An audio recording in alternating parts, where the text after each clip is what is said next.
Nasirang dike sa Zambales agad na pinakukumpuni ni Governor Hermogenes Ebdani Jr. Kapag kasi tuluyang bumigay ang naturang dike, raragasa ang tubig mula sa Bucao River sa 6 na barangay. Yan ang political update ni Johnny Reblando. Ipinagutos ni Zambales Governor Hermogenes Ebdani Jr. ang agarang pagsasayos ng nasirang dike sa Bucao River malapit sa barangay San Juan, Butulan, Zambales. Sa isinagawang inspeksyon ng gobernador, nakita nito ang malaking pinsala ng dike kung kaya't nagbungkahe ng pansamantalang solusyon ng paglalagay ng makapal na tolda sa nasirang dike para mapigilan ang direktang pag-agos ng tubig. Pero ang tanong, hanggang kailan naman kaya ito?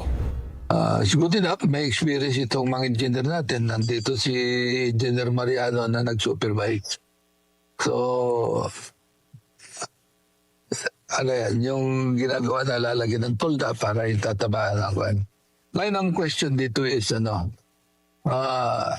hanggang saan ang mangyayari nito? Kaya binabantay natin, mayroong mga bulldozer na doon, may mga ibang moving equipment.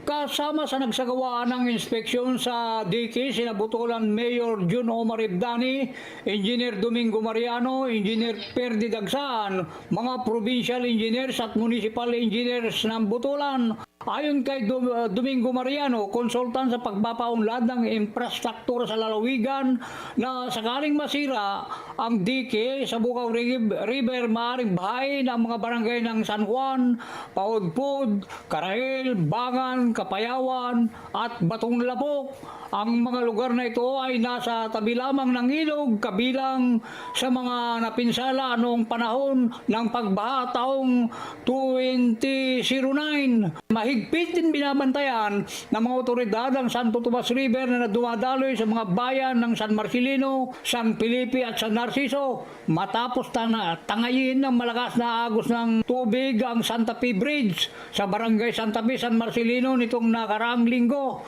na naging sanhi ng pagkaputol ng koneksyon at pagkakahiwalay ng komunidad sa mataas na bahagi na lugar.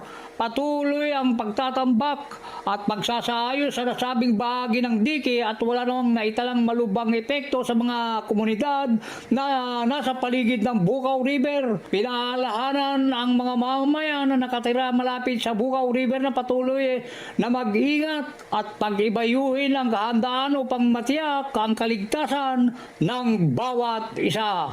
Para sa Politico Nightly, Johnny Reblando, Bilyonaryo News Channel.